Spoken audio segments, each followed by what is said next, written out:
tell me a little bit about the recruiting experience, even though we talked about it already a little bit. But how is it that you got to Tennessee? How'd they find out about you? Well, at first, Burr West came up here, and he come up into Uniontown and was looking for Paramucci and Carmella, two guys that played at Masontown, and which was a Class A, AA school. And we were just a Class B school. We only had 18 ball players. And Burr walked into this place, and he was looking for Paramucci and Carmella. And in this store that he went into was like a little confectionery store that had a potbelly stove, and the guy was sitting in there smoking a corncob pipe, and he said, I don't want you looking for Carmella and Paramucci. So you go down to Ross Straver and find out Rechichar, boy. He said, that's the ball player you want. Took Burr West, 3 days to find Ross Straver, wasn't it? And he finally found it, and he come down here, and I was practicing basketball at the time. And he come over there, and he said, I'm Burr West from the University of Tennessee, so I want you to come to Tennessee to play football. I said, you do? He said, yeah. He signed me with a red crayon on a grenade thing. He didn't even have a damn fountain pen at the time. So, I happened to sign that grenade, and then he stayed at our house for about the whole summer. Well, he was up I there had a him up lot. there pitching hay in the damn summertime with me up there, and he said, hey, Bert, he said, you know what? He says, it's hot in Tennessee, but it's not this hot. He's sweating like hell, throwing them bales around. Did that have an effect on you to see a coach that would be willing to? Well, I kind of liked him, and my brother Frank and him got along. Liked him. Liked him real And he well. talked Bert into going down there. He said, I think you should. Are you taking pictures? Oh, I don't want you to take my picture. I'd have got my hair done. All right.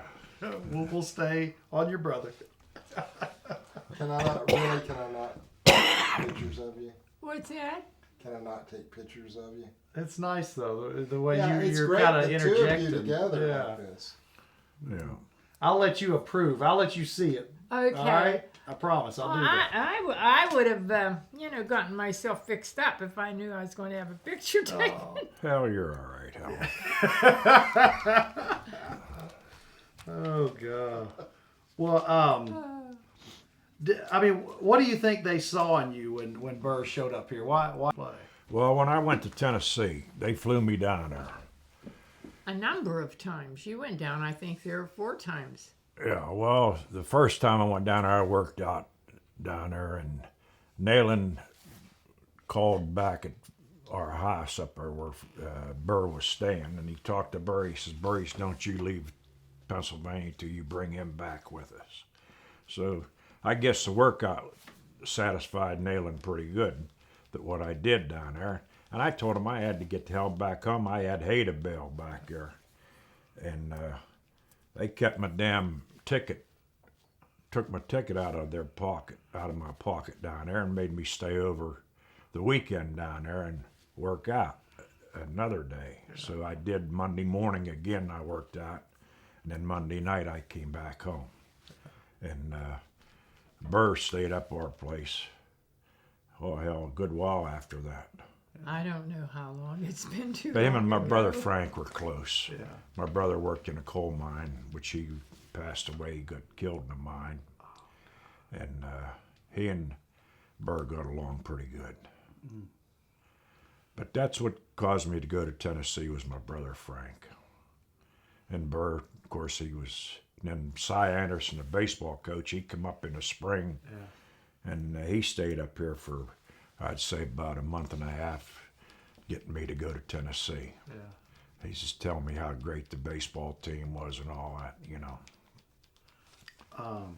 What about what you were just saying? I mean, once you got to Tennessee and you told him you were going home, tell me about that again, about how lining up left or right. Oh, yeah,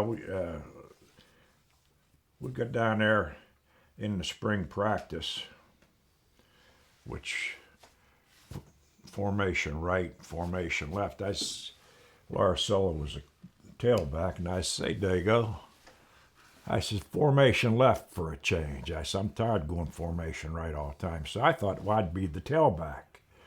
And Harvey Robinson comes over to me behind my shoulders and grabs me by the two arms, and he says, Bertie, you're still the wing back. I said, oh no, I'm the damn tailback. I want to run that football. But it never occurred because they convinced me that I had to be the wing back. So I finally wound up there playing wing back. Yeah. And there was still opportunity to run. I mean, you caught a lot. Oh yeah, I caught a lot of passes, and they run that wing back reverse every once in a while. But Well, don't you know he made all 10 points in the first game? Oh, that's coming up. Your first game ever, you scored all 10 points in a 10-0 That's win right. over Mississippi State, Mississippi State. 7-yard TD catch, a field goal, and a PAT. Oh, yeah. right? And That's then, amazing. First It game, is. right? Right, First and then my pro ball, I scored all 10 points against the Bears. Kicked a field goal, caught a touchdown, returned a touchdown, punt return for a touchdown, and kicked the extra point. First 2 games I played, pro in college and pro football. Yeah. Did that surprise you? Or? Well, you didn't think about it then, but whenever you get older, you look back and you remember those days. It did happen, you know. That's amazing. Do you remember that first year, something about, don't even know if I have my facts right, but a fight at the end of the Vandy game, and you caught a TD reception from Larcella in that game, but there's apparently a fight at the end of the game. Does that ring a bell? I don't recall anything about it. It might have been. All right. If you don't recall, I didn't know if there's a good story to go with that or not. Usually on fights, there's a pretty good story to go with. You know? Did you guys ever fight amongst each other or with opponents? Do you remember any of that? Not to my knowledge, we didn't. What about the thing you told me earlier, going into that Mississippi State loss that you kind of told Neyland you predicted that, didn't you? Yeah, I told him, I said, our team just didn't seem to be on the right page. Everything just didn't work right that week at practice. Yeah. But then later on, after that game, we seemed to pull together, and it was just like a streamlined road going down straight ahead. We were full force straight ahead. And you won the rest of the games that year and the next year, so obviously got together. Yeah, we had a good damn team back in. We had some great ball players. Herky Payne was one of the best running backs down at Tennessee at the time. He had the way of maneuvering and getting out, getting the play run. He had good balance. His attitude was right. A hell of a nice guy. Couldn't beat him. Yeah. He used to come up too a lot. Really? Yeah. All those players did. I bet that was neat. We had them all. Yeah. I mean, was team-wise, I mean, were they pretty tight? I mean, obviously there's a few crumbs, as you referred to earlier, but... Well, everybody seemed to get along all right together, you know. Yeah. Jimmy Hahn was a great ball player. Andy Kozar, Bernie Sizemore. We had a good offensive line. Jim Haslam, John Grubel, Ted Daffer, Bob Davis. Yeah. They were all great ball players. Good guys. Yeah. You know, you could trust in them. Yeah. You mentioned, the Mississippi State loss and you guys came back. Now, there's a story about Neyland on the plane telling you guys, look around, these are your only friends. You're going to go back to Knoxville and everybody's going to tell you you're low-down dirty dogs, basically. Yeah. Look around. Do you remember that? Yeah, I remember that, but he said we have to pull together. He said, you're all a team. He says, one thing about us, focus on what we did wrong. That is gone. Erase that from your mind and look ahead. There are better roads, better days down ahead. Yeah. Yeah, he was a hell of a guy, Neyland was. He didn't get on anybody specifically about their mistakes that they made. He said, you can do better. He says, the only thing that you can do better is with the fact that It's up to you. You can do it if you only try. So that was the word. That's great. Yeah. Amazing. What do you, in your mind, what made him a great coach? What made Neyland a great coach, he didn't interfere with none of the ball players as far as anything that they did outside of the game. What he was concerned about is what you do on the field and how you practice is the main thing. If you do this, you'll be a success. If you don't, you'll be a loser. We don't need you here. And that was the name of the game. Yeah. With him. You know, one thing people have mentioned and I've read is that he kind of didn't even coach during a game. He sat down. He figured he did his coaching during the week. Right. Now you know what to do. He's just going to sit and watch the game. Yeah, he sat there and watched the game. He had his assistants. He wouldn't come over and talk to you if you made an error or a mistake or missed a block. He would send that assistant coach, Chan Caldwell. He was an offensive coach. Yeah. And Harvey Robinson was the offensive backfield coach. Yeah. And the coaches would come and tell you, you got to do this. You're too late. You're lining up too deep. You're not out wide enough. He would bring the specifics to you and let you know where you were wrong. But Neyland would never correct you in what you were doing wrong. He would say, you can do better. You can do better. Or if you'd come off the field and you did a good play, he would say, nice going. Nice going. You know how to do it. You can do better next time if you made a mistake. That was the name of the game. Yeah, that's so good. Okay. Did you ever meet him? Neyland. Yeah. Well, yeah, when we went down to the game, we met him. So he'd speak. And Yeah, it was my mother and my brothers that were there. Yeah, he was a nice big fella. Yeah, Yeah. yeah. I mean, they say he was handsome and that he Oh yeah. was a great dancer and, you know, Oh. played bridge. I mean, it's just a fascinating guy. Yeah. He could drink a little bit too, you know. So I've heard. Yeah. Yeah. We stopped out at the Dean Hill Country Club one night. Laricella and Herky Payne. I forget who the other two guys were there, but we went to this little safari that they had, a little get together. He come over to me and he says, Bert, he says, see those two guys drinking that stuff? He says, that's for guys like me. Don't you touch that stuff. I never did drink when I was at Tennessee. Really? But those guys had a little sip once in a while, a little wine or something. Yeah. A little that white lightning. Walter Slater told us a story where they went down to a bowl game. I think it was the Sugar Bowl, and they broke curfew and were out late. And they come sneaking. Well, oh, I'm sorry. Go All ahead. those little secrets that weren't known at the time. yeah. Now they come out. Well, one thing we notice is the things that happened then, the press would protect you. You know, they would just Yeah. say, oh, people don't need to know that. That's Well, today they Right, everything. let it out and kill That's it. like this Brett Favre deal. Yeah. They keep running that in the ground with Brad Childress up there, you know. That's a damn shame. Yeah, I agree. I mean, Favre is a hell of a ball player and belongs to the Hall of Fame, you understand what I mean? Yeah. And they keep honoring the guy, which is not right, Yeah. you know. Yeah. That's a shame. It's like they want to build you up just so they can tear you Well, down. what it is, it's people that are in that press that push that stuff, that's looking for a name for themselves, to try to get something on somebody to make them high on a hog. Yeah. It's not right, Yeah. It's the gotcha thing. you know. Can you give us an idea, like I mentioned earlier, just right now for a guy like me, the only thing I know is 100,000 fans in the stands and the TV cameras galore and the press and just everything. What was it like in 50 and 51? I mean, what was a game day atmosphere like?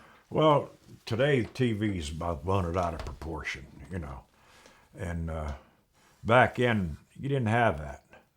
I mean, you'd get interviewed maybe broadcaster or something would ask you a question or two, but that was it. You just answer them yes or no, and I'm glad we won the ball game, and they have a good team. You always would acknowledge the fact that you played against somebody that was really special.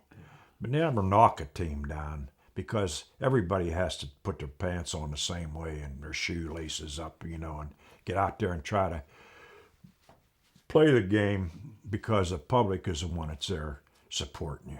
Yeah. And you got to do the best you can for them. Yeah. Oh, he never downgraded another team that you ever played. He always say, we're out there to do our job. If we do our job, we'll be successful. And if you don't do your job, then we're not going to win. So it's up to you. Be better than your opponent, which you are. He always stressed that. You're better than the next guy. And you can only do that if you try and do the best you can. That's all we ask for. Do you remember doing the game maxims before games?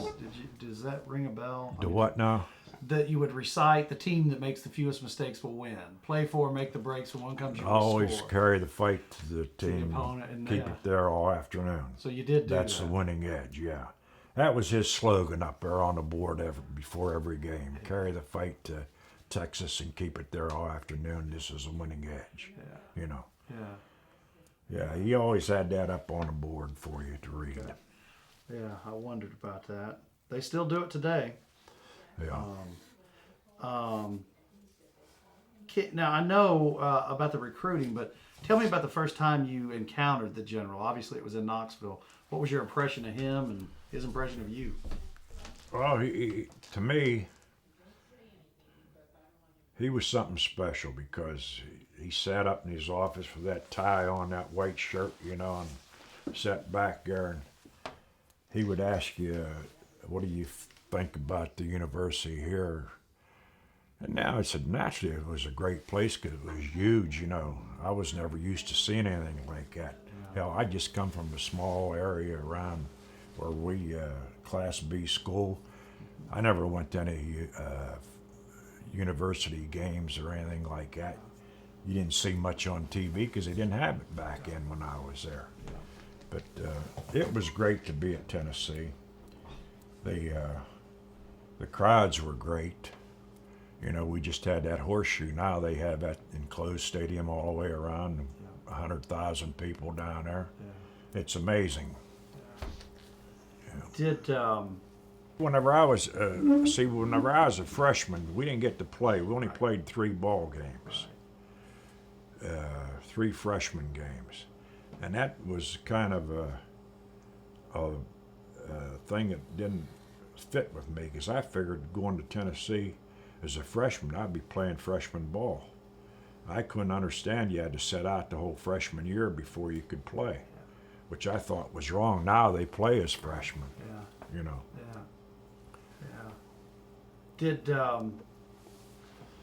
How did you feel about the single wing?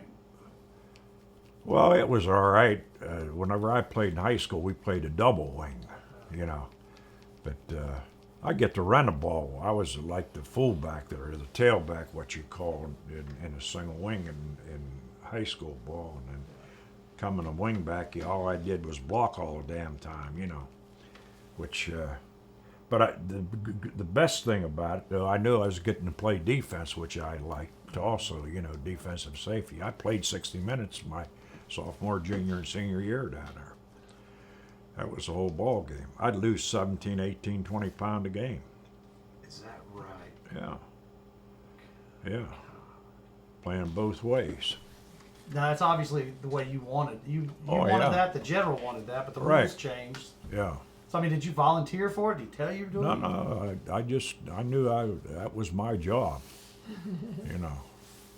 I didn't volunteer for it. I just says I'm playing safety, And I knew that was my job to do. Yeah. That's amazing. And then, like I said, a Washington League game. He had a 100-yard punt return for a touchdown. he had about a 50-yard interception return for a touchdown in the same game. Yeah. Yeah. Let me see. I'm trying to be as brief as possible because you're being very special. I felt that we had a chance to win the championship down there. Yeah. That we could go to the bowl games. We went to the Sugar Bowl and the Cotton Bowl my junior and senior year. My sophomore year, we had a good ball team in too. But I don't think we didn't go to my sophomore year. We went my junior and senior year to bowl games. The Sugar Bowl and the Cotton Bowl. Yeah. But we had some damn good ball players. We had Bob Davis, Jim Haslam, John Grubel, Ted Dafford, Jimmy Hahn, Andy Kozar, Laura Sella. What was Kozar like? Andy was from St. Michael's, Pennsylvania. He and I were two of the ball players from Pennsylvania on that team. I think there was 11 ball players that went to Tennessee, and that time I think there was 9 of us that remained there from Tennessee. He had Dave Markeloff from Philadelphia. There was a couple other ball players. I can't remember who they were now, but from Pennsylvania. Yeah. But they don't recruit up here. Who? The one from Munhall. Yeah, Francis Stupar. Okay. He was down there Uh-huh. from Munhall. Yeah. Yeah. Was Kozar tough? Yeah, he was a tough ball player.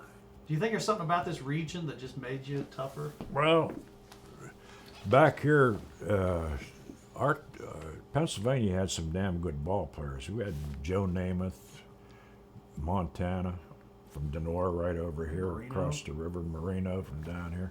There's some good ball players in Pennsylvania. But I don't understand why Tennessee doesn't recruit in Pennsylvania. They need a good recruiter up here. I agree.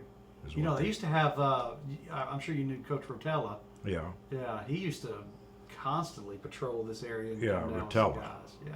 Al Rotella. Al Rotella, Yeah, I remember him. Yeah. Bert, how about the Unitas that you played with? Yeah, well, he was with Baltimore with us. He played at Louisville. But he's from down here in Pittsburgh. Yeah. Yeah. And I was going to ask you about that. And the principal got up there and said, I want you to know that our Bert Rechichar has scored all 10 points. And he says, that's really something coming from a small school. And everybody applauded, you know, the kids did. Yeah. And I thought that was pretty special Heck yeah. from Mr. Herman. He's gone too. I loved him. I worked for him. I worked at the high school. Oh, okay. Yeah. Yeah, that is, I mean, and also 17-year record for longest kick in the NFL. Right. And you weren't even the kicker. Made my first attempt. That was the first attempt I ever made. Made Ripley's, believe it or not. Yeah. What made you attempt it? Because there was a kicker. It was like 3 seconds before the half, and I was already heading toward the dressing room.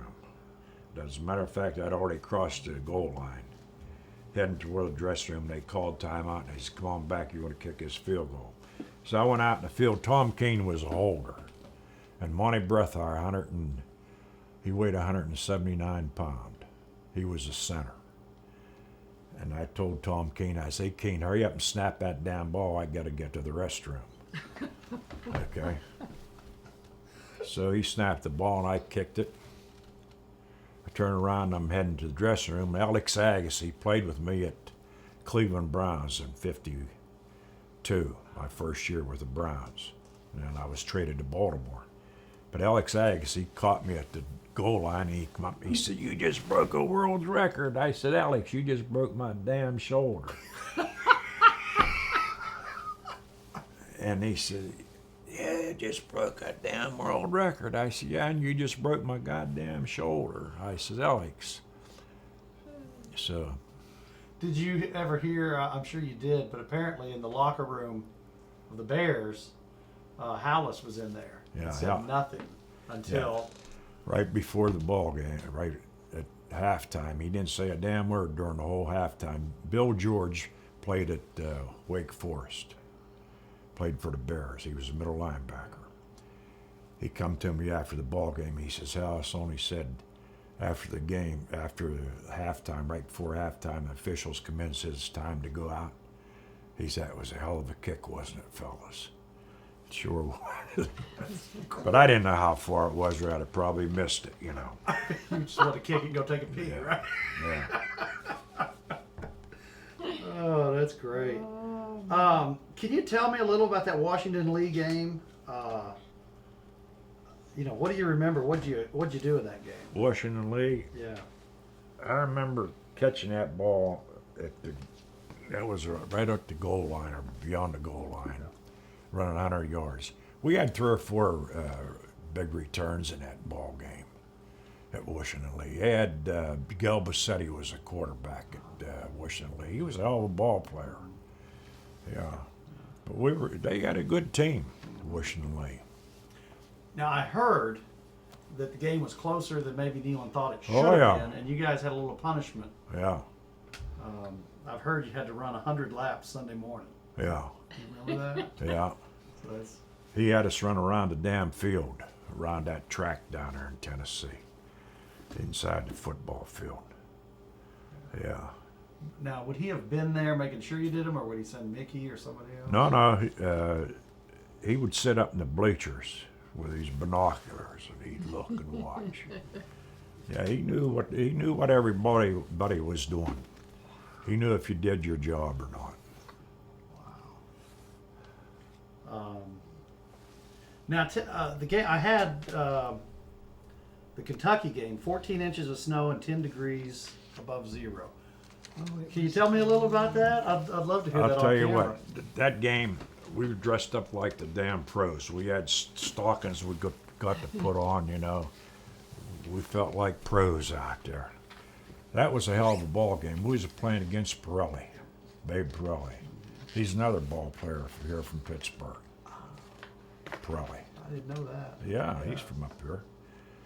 He was a good ball player. Yeah. But he never did beat us at Tennessee, Kentucky. Yeah. That's when Bear Bryant was down there. That's right. Yeah. You know what Bear Bryant said? The only thing I want to see Rechichar do is graduate. Did he really? Yeah.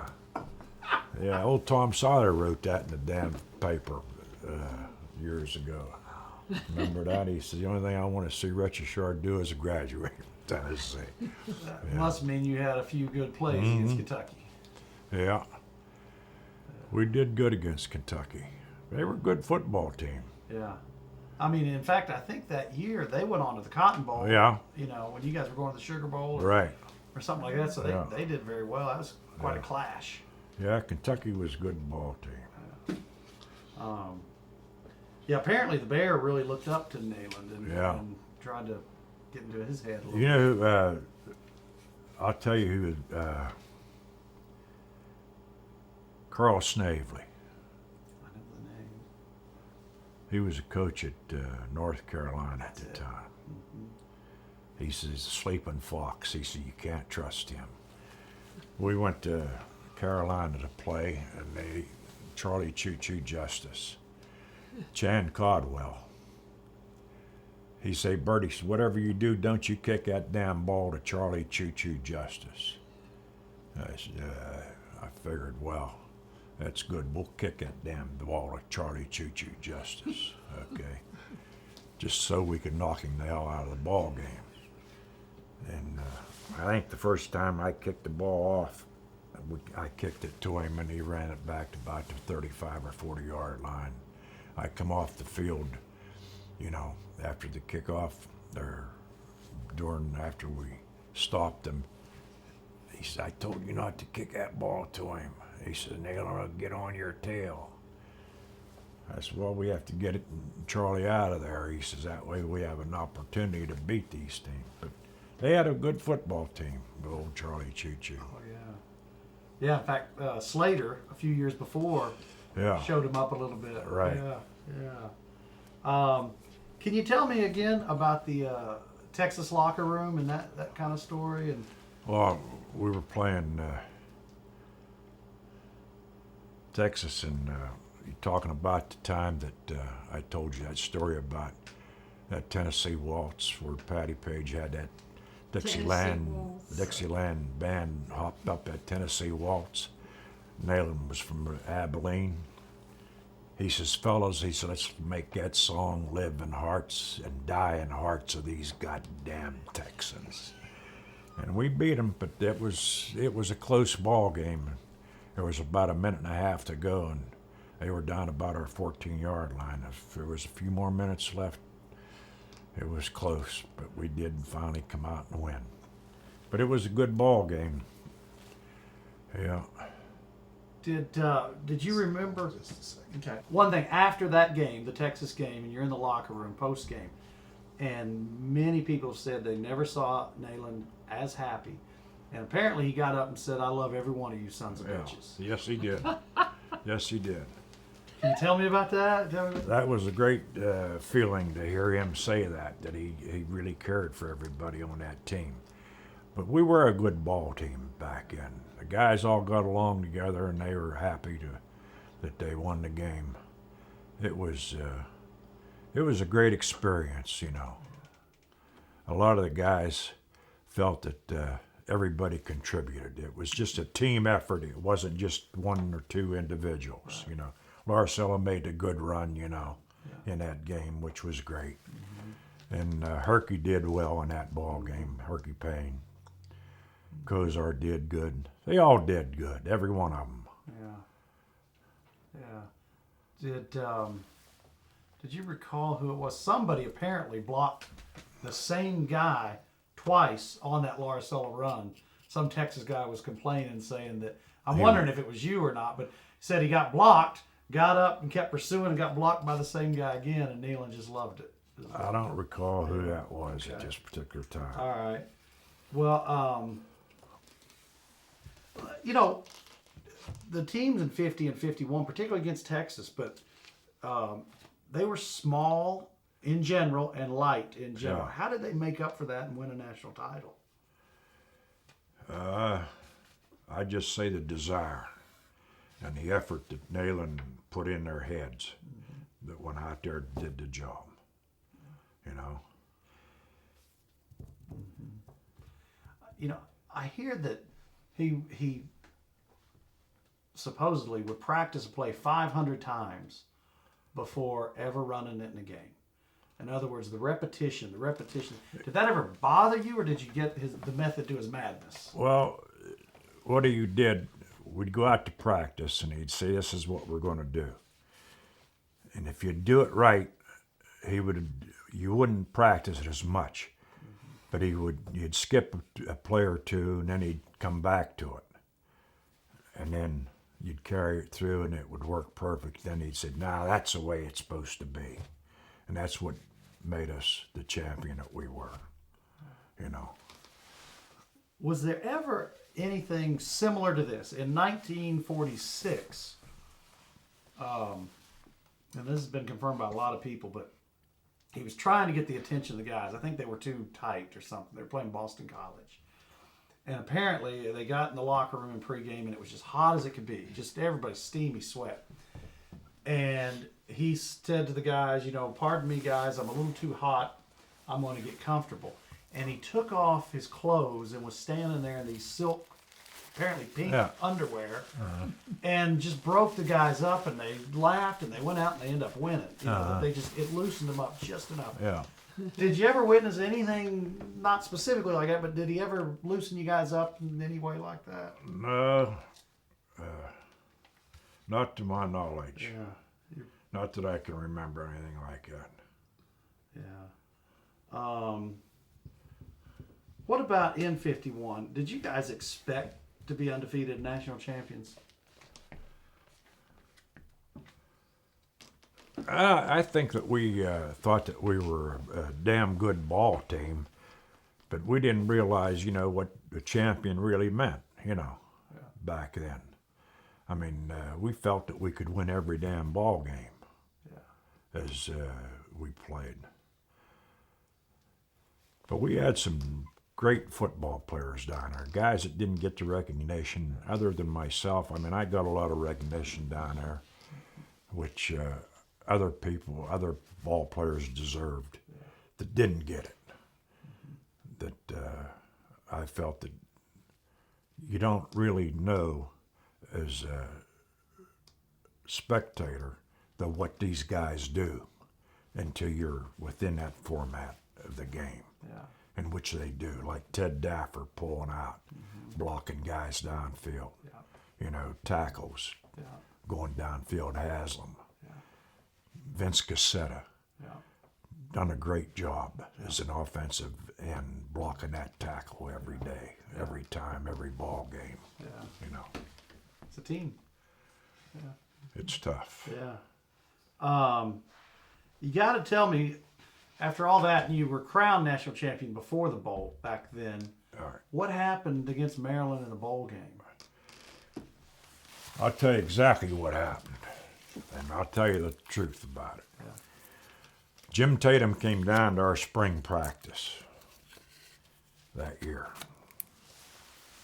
And Neyland never figured that he would be playing Maryland in a damn Sugar Bowl, right? And old Jim Tatum, he was out there at every practice that we were, and he knew every damn thing that we were doing. We went down there at the Sugar Bowl, and everything that we were doing in reverse. If we would have flopped over and did it to the left instead of to the right, we'd have had a hell of a lot better success. And old Jim Tatum knew exactly what we were doing on every damn play. He had it down pat, and Scarbath and Mo Gillespie's, they just tore the hell out of us. And that's why we got beat. That's the answer to that ball game down there. And I'll guarantee you, if Neyland knew what to do, he'd have never had old Tatum sitting in our practices every game down there. But our whole spring practice, old Tatum was down there. And that was the reason we lost that Maryland game. And that's the truth. Because, how would you know? You wouldn't That's expect. it. Yeah. That's The it. lesson is, don't have And anybody. nobody down ever there. knew that. Wow. And that's the truth. Man. What can you tell me as far as college versus pros? After that, you went to the pros. There had to be things you really loved and enjoyed about the college game. There had to be things about the program. Well, in college, I mean, you had your coaches and they kind of rehearsed you in what you have to do. In the pros, they more or less thought that you already knew it. All they did was do the specifics about the opposing team. They never helped you as far as what your mechanics were and as far as your ability to do what you had to do in the pros. Defensively, you knew what they particularly brought out, what the offensive player was doing against you. This is the difference between the pros and the college. Right. Yeah. I've read other places that other head coaches in the pros had made mention that if a kid came from a Neyland team, he was going to know the fundamentals. Right. He didn't have to go back and teach Right. it and stuff. So it sort of benefited you Right. in that way. Right, it benefited you for sure. Yeah. I heard a story or read something about you introducing yourself to Alex Hawkins. Do you remember anything like that? Alex the Hawk. You introduced yourself as I'm 44. What's your name? Boy, And had a Oh, yeah. cigar in your mouth, no less. Yeah. Yeah, the Hawk. The Hawk. Yeah, he was something else. He was from South Carolina. Alex Hawkins. Hawkins apparently said, and I wonder what you did to earn this reputation, that you were meaner than hell at high noon. Yeah. Raised hell once in a while. Used to give him hell the way he run his pattern. Yeah. Did you have some pretty good friends though on the Colts? Oh yeah. Unitas and I roomed together for a year. He was a hell of a ball player, Johnny U. Lenny Moore, Doug Eggers, Marquetti, Donovan. What about? I forgot to ask you about Doug Atkins at Tennessee, but can you tell me about Doug at Tennessee? But then also, you must have crossed paths in During the pros, throughout yeah. the years. Well, he was first with the Cleveland Browns and traded to the Bears. He was a good football player. Paul Brown liked him, but Doug Atkins did better at the Bears. He was a hell of a ball player. Strong. He was strong as a mule. Yeah, Yeah. yeah. There's a story. You got anything on Art Donovan? Art Donovan. He could really eat. You know what we used to do? Pre-game meal. They'd give you $7 to have your pre-game meal. Back in the 50s, okay? We'd go down to the submarine place down on 33rd Street, get a 16-ounce carton of Slits, okay? And a submarine sandwich. That'd be our pre-game meal for $5, okay? Back in Baltimore. Now they take you down, you eat a steak and eggs and everything like that at a hotel. Yeah. Back in, they give you $7 to go eat your pregame meal. And that was what we had